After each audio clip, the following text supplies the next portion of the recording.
Change तो हमेशा constant होता है, लेकिन कई बार चेंजेस कस्टमर्स को बहुत पचते नहीं हैं। इसी वजह से कंपनीज कई बार सेफ भी खेलती हैं। जैसे कि ये स्कॉर्पियो एक आइकॉनिक गाड़ी रही है, फैन फॉलोइंग इसकी रही है, और नई स्कॉर्पियो एन जो पूरी तरह से नई गाड़ी है, उसको लाने के बावजूद महिंद्रा ने इस पुराने हर दिल अजीज स्कॉर्पियो को नया अवतार, नया रूप दिया है। आज के एपिसोड में हम बताएंगे इस गाड़ी के बारे में। इसके अलावा भी और भी कुछ प्रोडक्ट्स हैं, तो अगले आधे घंटे तक के लिए चैनल मत बदलिएगा। नमस्ते टाइम्स ड्राइव फैमिली, मैं हूं क्रांति संभव। स्वागत है आप सभी का टाइम्स ड्राइव शो में। टाइम्स ड्राइव शो में आज सबसे पहले हम चलाएंगे महिंद्रा की स्कॉर्पियो क्लासिक। जानेंगे कि स्कॉर्पियो एन के आने के बाद भी क्या अच्छा पैकेज बन रही है क्लासिक। अगर आप खरीदने की सोच रहे हैं छोटी एसयूवी, तो ये स्टोरी है आपके लिए। आज हम मुकाबला कराएंगे वेन्यू वर्सेस ब्रेजा। और 80s की बाइक में 2022 का इंजन कैसी है नई सुजुकी कटाना।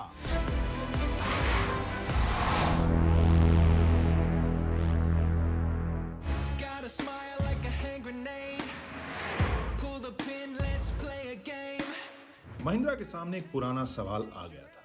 एक ऐसी एसयूवी जो हिट है, जिसकी जबरदस्त फैन फॉलोइंग है और जिसके नाम का इस्तेमाल एक बिल्कुल नई गाड़ी में किया जा रहा है, उसके साथ क्या किया जाए। और इस वजह से हमने देखा स्कॉर्पियो एन के बाद कंपनी ने पुरानी स्कॉर्पियो को नाम दे दिया है स्कॉर्पियो क्लासिक। इसमें एस वेरिएंट की कीमत है 11,99,000 और S11 की कीमत 15,49,000। अब ये नए कस्टमर्स के लिए थोड़ा सा कंफ्यूजिंग था, क्योंकि लगभग ऐसे ही शुरुआती कीमतें स्कॉर्पियो एन की भी हैं। बल्कि स्कॉर्पियो एन के तो लगभग आधे वेरिएंट्स क्लासिक के प्राइस बैंड के बीच आते हैं। लेकिन महिंद्रा की सोच शायद कुछ और है, क्योंकि उसे पता है एक बहुत ही जबरदस्त फैन फॉलोइंग है स्कॉर्पियो क्लासिक की, और अभी भी इसकी utility centric go anywhere capability USP है। तो इस प्राइस पर भी कस्टमर्स आकर्षित होंगे। महिंद्रा स्कॉर्पियो क्लासिक में सबसे खास बदलाव मैकेनिकली है, क्योंकि इसमें जो इंजन, सस्पेंशन और ट्रांसमिशन का कॉम्बिनेशन है, वो इसे बहुत बेहतर एक मॉडर्न क्रूजर बनाता है। स्कॉर्पियो एन से अलग इसमें सिर्फ 2.2 लीटर एमहॉक डीजल इंजन विकल्प ही दिया गया है, लेकिन इसमें 6 स्पीड मैनुअल ट्रांसमिशन है केबल शिफ्ट के साथ। ताकत लगभग 128 बीएचपी की है, टॉर्क 300 न्यूटन मीटर का है, और इन सब की बदौलत कार पहले से कहीं ज्यादा मॉडर्न और स्मूथ लगेगी। इसकी राइड क्वालिटी पहले से ज्यादा प्लांटेड और कंफर्टेबल हुई है। 6 स्पीड ट्रांसमिशन स्मूथ और क्वाइट आपको लगेगा, और हाई स्पीड पर स्कॉर्पियो क्लासिक चिपक के चलती नजर आएगी। दिलचस्प बात यह है कि अब ड्राइविंग इंथुजियास्ट भी स्कॉर्पियो क्लासिक के ड्राइव को काफी पसंद करेंगे। पहले से ज्यादा ये चुस्त है और चार्ज करने के लिए तैयार नजर आती है। तेज मोड के ऊपर भी पहले से ज्यादा कंट्रोल आप महसूस करते हैं। इसके सस्पेंशन में हुए बदलाव ने स्कॉर्पियो क्लासिक को एक स्मूथ ऑपरेटर जरूर बना दिया है। कार के बनावट में जो बदलाव है, उसने सेकेंड रो की राइड क्वालिटी में भी काफी बेहतरी की है। अब अंदर में क्या तब्दीलियां हुई हैं, उसके बारे में बात करते हैं। सबसे पहले चाबी लगाते हैं। नई स्कॉर्पियो क्लासिक में स्टार्ट कर दिया है। ये सबसे नई चीज़ आपको यहाँ पर नज़र आएगी, ट्विन पीक लोगो के साथ इंफोटेनमेंट स्क्रीन, और यहाँ ट्विन पीक लोगो स्टीयरिंग व्हील पर भी आपको नज़र आएगा। स्टीयरिंग व्हील के ऊपर आपको ऑडियो और स्मार्टफोन का कंट्रोल भी बटन भी मिलेगा, और राइट साइड में आपको क्रूज कंट्रोल के बटन्स देखने को मिल रहे हैं। सामने जो इन्फॉर्मेशन है वो एनालॉग है, मोस्टली टैकोमीटर, स्पीडोमीटर, बीच में छोटा सा स्क्रीन है। दिख रहा है, फंक्शनल है, बहुत खूबसूरत। आई डोंट थिंक सो, लेकिन डज द जॉब। इस इंफोटेनमेंट स्क्रीन की बात करूं, अब हम थोड़े से पैम्पर्ड हो गए हैं। अब जो सस्ती गाड़ियां हैं, जो छोटी गाड़ियां हैं, उनमें भी बड़े स्क्रीन्स और ज़्यादा हाई एंड या प्रीमियम टाइप की स्क्रीन आपको देखने को मिलेंगे। उस हिसाब से बहुत सारी इन्फॉर्मेशन तो आपको मिल रहा है, लेकिन जो मैंने यूज़ किया है जितना, उस हिसाब से थोड़ा सा और इंट्यूटिव हो सकता था। ब्लूटूथ म्यूज़िक वॉल्यूम वगैरह तो कंट्रोल हो रहा था, कई बार ट्रैक चेंज करने में ये साथ नहीं दे रहा था, तो वहाँ पर थोड़ी बेहतरी गुंजाइश है। एक और गुंजाइश जो मुझे बेहतरी की लग रही है, वो यहाँ USB का पॉइंट काफ़ी अंदर छुपा हुआ है। उसको थोड़ा अगर बाहर दिया जाता तो टटोलने की ज़रूरत आपको नहीं पड़ती। अब चलते हैं सेकेंड रो में।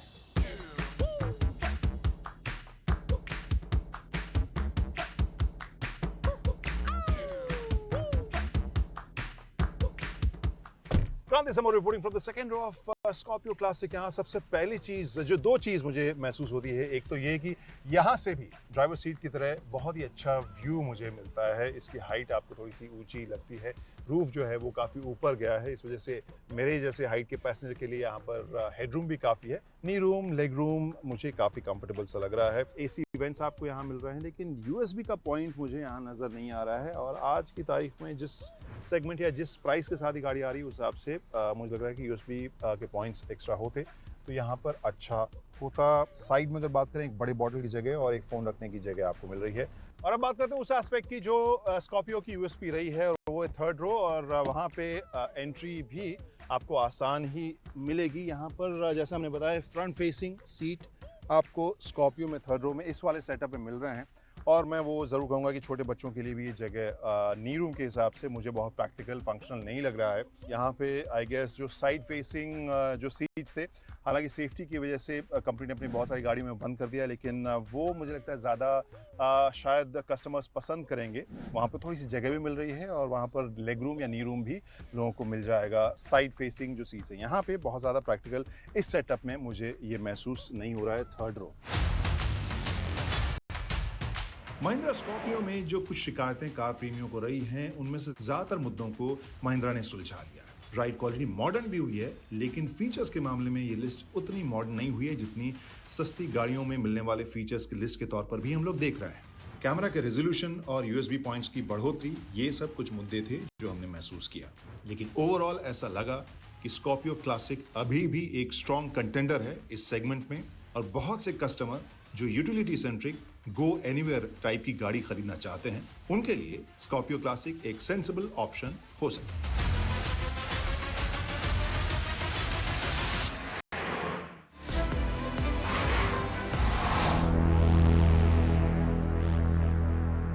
हेलो फ्रेंड्स, आज बगल में हैं दो अपडेटेड सब कॉम्पैक्ट एसयूवीज जो हाल ही में लॉन्च हुई हैं। Hyundai की 2022 वेन्यू और मारुति की 2022 ब्रेजा।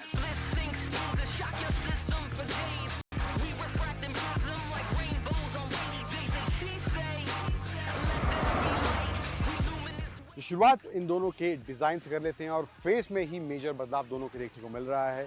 यहाँ पर ब्रेजा का भी फेस अपग्रेड यहाँ देखने को मिल रहा है। वेन्यू में थोड़ा ज्यादा बदलाव हुआ है, ग्रिल इसका कंप्लीटली चेंज हो गया है। यहाँ पर साइड प्रोफाइल की बात करें तो सबसे पहले टायर्स की बात कर लेते हैं, तो सेम साइज के टायर्स हैं, 215 सेक्शन एंड 16 इंच के टायर्स दोनों गाड़ियों में देखने को मिलते हैं, ब्रेजा में भी और वेन्यू में भी। सनरूफ दोनों ही गाड़ियों में दिया गया है एंड यस, ब्रेजा में भी अब सनरूफ देखने को मिलता है पहली बार। रियर प्रोफाइल की बात करूं तो टेल लाइट्स का डिजाइन भी कंप्लीटली बदल गया है। ब्रेजा में यहाँ बड़ी सी ब्रेजा की बैजिंग है, सुजुकी का लोगो है सेंटर में। इसके अलावा वेन्यू के आए रियर प्रोफाइल पे तो यहाँ पर टेल लाइट्स जो हैं वो सीमलेस दोनों साइड जुड़ रही हैं। यहाँ पर एक लाइट का पैटर्न इसमें देखने को मिलता है एंड प्रोफाइल ओवरऑल स्टांस जो है ब्रेजा का थोड़ा एसयूवीश लगता है, बट वेन्यू पीछे से थोड़ी कहूँ मैं स्पोर्टी ज़्यादा लगती है। तो ये कुछ मामला है इन टर्म्स ऑफ एक्सटीरियर इन दोनों गाड़ियों का। चलते हैं अंदर, फीचर्स में भी कुछ बदलाव हुए हैं एंड ब्रेजा में कैसे हैं, वेन्यू में कैसे हैं, let's go and find that out.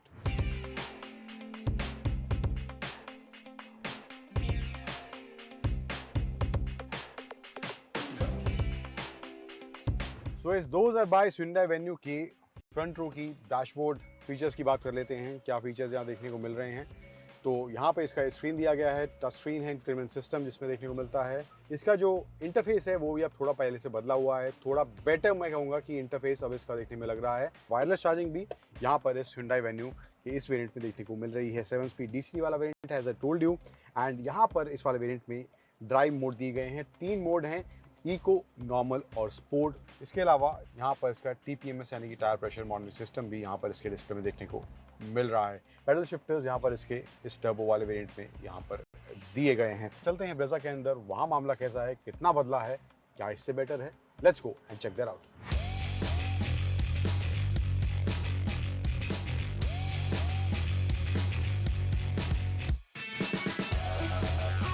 तो 2022 ब्रेजा की फ्रंट रो में बैठा हूँ।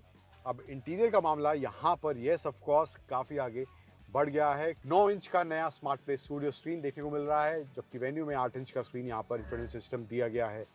इसके अलावा जो मेन हाईलाइट है इसका in terms of features interior की बात करूँ तो यहाँ पर इसका ये HUD डिस्प्ले जो अब इस नई ब्रेजा में देखने को मिल रहा है, जो कि मारुति ने नई बलेनो में भी दिया है, अब इस नई ब्रेजा में मारुति यहाँ पर दे रही है। वायरलेस चार्जिंग अब ब्रेजा में भी देखने को मिल रही है एंड यस 360 डिग्री व्यू भी इस ब्रेजा में अब देखने को मिलता है। यहाँ पर इंस्ट्रूमेंट क्लस्टर का लेआउट जो है वो मुझे थोड़ा बेटर वेन्यू में लगा है। यहाँ पर जो इसके स्पीड डायल्स हैं या टैकोमीटर स्पीडोमीटर के डायल्स हैं वो एनालॉग हैं, बट वो थोड़े मेरे को आफ्टर मार्केट वाली फील दे रहे हैं। सेकेंड रो स्पेस अब दोनों गाड़ियों में कैसा है, let's go and check that out.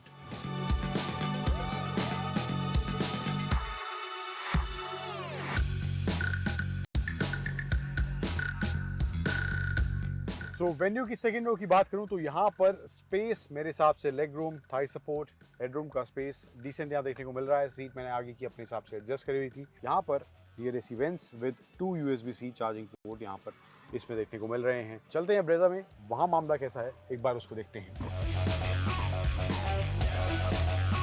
तो ब्रेजा की सेकेंड रो की बात करूं तो यहाँ पर भी स्पेस मुझे स्लाइटली बेटर मैं कहूँगा यहाँ पर देखने को मिल रहा है एंड दैट इज बिकॉज इसका बूट स्पेस थोड़ा कम है, उसका बूट स्पेस थोड़ा ज़्यादा है। सीट्स का मैं कहूँ कुशनिंग मुझे थोड़ा बेटर कंपेयर टू वेन्यू इस ब्रेजा में देखने को मिल रहा है। थोड़ी ज़्यादा कंफर्टेबल इसकी सीट्स फील हो रही हैं, बट ओवरऑल जो इंटीरियर की क्वालिटी है वहाँ पर मुझे वेन्यू में क्वालिटी थोड़ा ज़्यादा बेटर लग रही है कंपेयर टू ब्रेजा। इसके अलावा रियर एसी वेंट्स हैं, यहाँ पर USB चार्जिंग पोर्ट्स दिए गए हैं, C और A यहाँ पर देखने को मिल रहा है।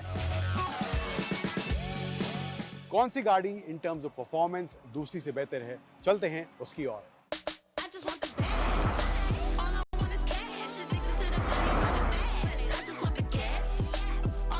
अब बात करते हैं इस Hyundai Venue और मारुति की 2022 ब्रेजा के बीच में in terms of performance, drive and handling क्या क्या डिफरेंस देखने को मिलते हैं। इंजन ऑप्शंस की बात करूं तो Venue में 1 लीटर टर्बो का ऑप्शन है, फिर इसके अलावा 1.2 लीटर पेट्रोल का ऑप्शन भी अवेलेबल है। देन इसमें डीजल का भी ऑप्शन है जो कि ब्रेजा में देखने को नहीं मिलता है। इसके अलावा बात करें मारुति सुजुकी ब्रेजा का जो इंजन है वो है 1.5 लीटर पेट्रोल इंजन।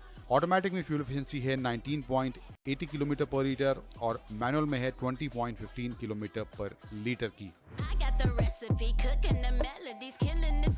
तो बात करते हैं परफॉर्मेंस की। जो वेरिएंट हमारे साथ हैं वो है वेन्यू का 1 लीटर टर्बो DCT और ब्रेजा का है मैनुअल 1.5 लीटर पेट्रोल इंजन में जो इसका आता है। हालांकि ब्रेजा का मैंने ऑटोमेटिक भी चलाया था काफ़ी देर तक जब इसकी फर्स्ट ड्राइव मैंने करी थी, तो ऑटोमेटिक और मैनुअल दोनों में कैसा परफॉर्मेंस है इन दोनों गाड़ियों का, तो उसके हिसाब से मैं इस ड्राइव रिव्यू को सम अप करना चाहूँगा।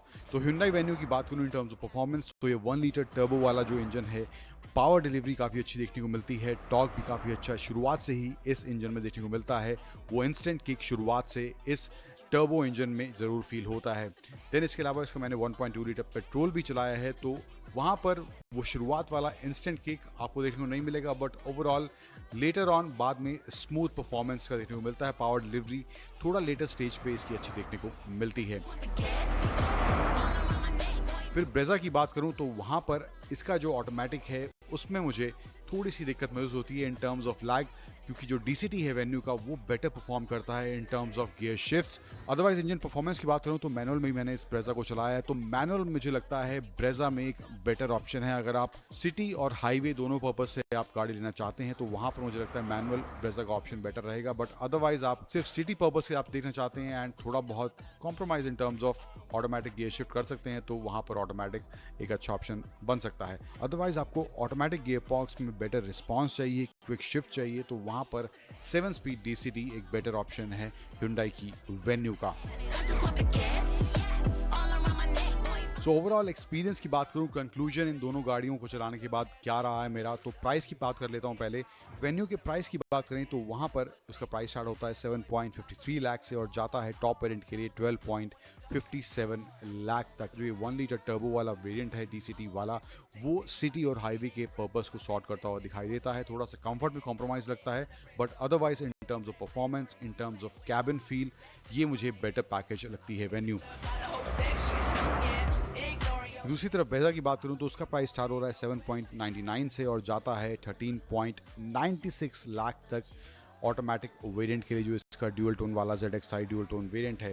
सो इन टर्म्स ऑफ प्राइसिंग अगर बात करें तो थोड़ा सा ऊपर ब्रेजा का प्राइसिंग है, बट जो प्लस पॉइंट मुझे इस नई ब्रेजा में लगते हैं, एक तो इसका रियर का स्टांस जो है वो प्रॉपर SUV फील देता है। अदरवाइज फ्रंट लुक की बात करूं तो वहां पर वेन्यू ज़्यादा इंप्रेसिव लगती है। देन ब्रेजा के जो प्लस पॉइंट्स हैं वहाँ पर मुझे लगता है इसमें जो कंफर्ट है काफ़ी अच्छा है, कुछ एक्स्ट्रा फीचर्स हैं, बेटर फ्यूल इकॉनमी भी ये गाड़ी आपको ज़रूर देने वाली है। तो ये कुछ चीज़ें हैं जो इन दोनों गाड़ियों के एक्सपीरियंस करने के बाद मुझे महसूस हुई। तो इन दोनों में से जो भी गाड़ी आपके उन बॉक्सेस को टिक करती हुई दिखाई देती है तो मुझे लगता है आपको उस तरफ अपना रुख ज़रूर करना चाहिए एंड वही गाड़ी आपके लिए एक बेटर ऑप्शन, एक बेटर परचेज बन सकती है। तो इनके कोई सवाल है अभी तक जो हमने गाड़ियां सवारियां आपको दिखलाई हैं या फिर कंफ्यूजन है तो please Instagram, Facebook, Snapchat, Twitter कहीं भी आप हम तक अप्रोच कर सकते हैं। हम कोशिश करेंगे आपके सवालों के जवाब देने की और प्लस लेटेस्ट जो खबरें हैं वो timesdrive.in पर तो हम लेकर आते ही रहते हैं। गाड़ियों की दुनिया से सभी खबरें। एक छोटे से ब्रेक पर हम जा रहे हैं। ब्रेक के बाद एक और ख़ास प्रोडक्ट आपके लिए।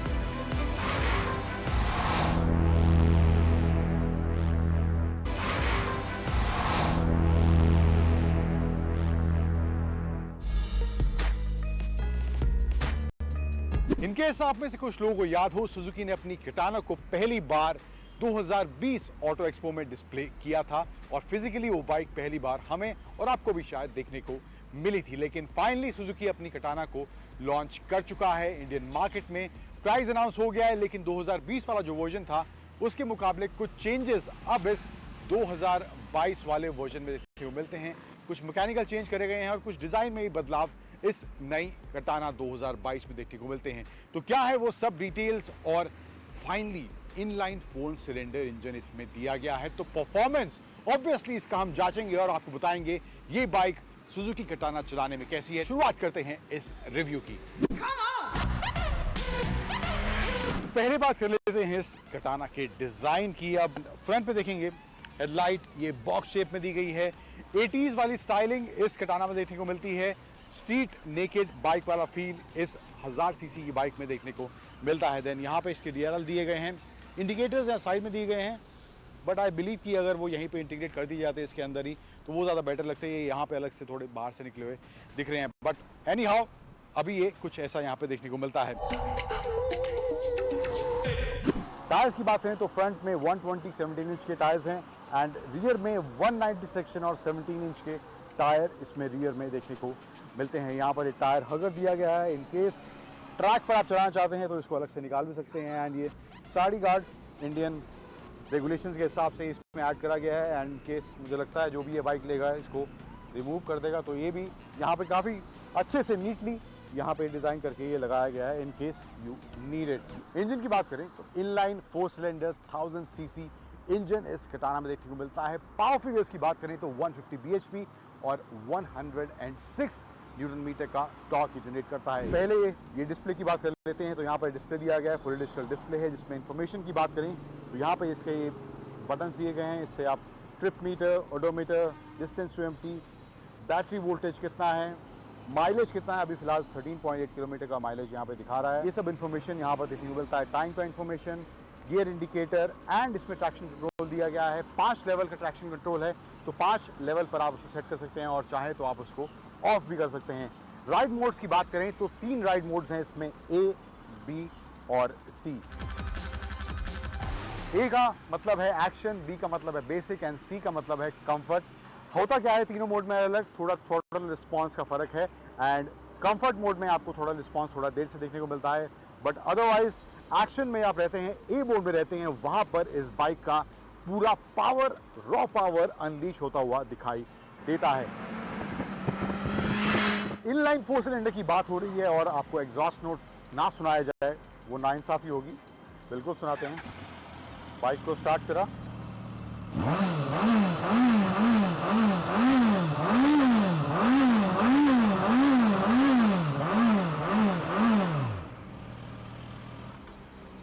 तो बेहद ही खूबसूरत साउंड करने वाला है, बेहद ही माचो मस्कुलर साउंड करने वाला इसका एग्जॉस्ट नोट है।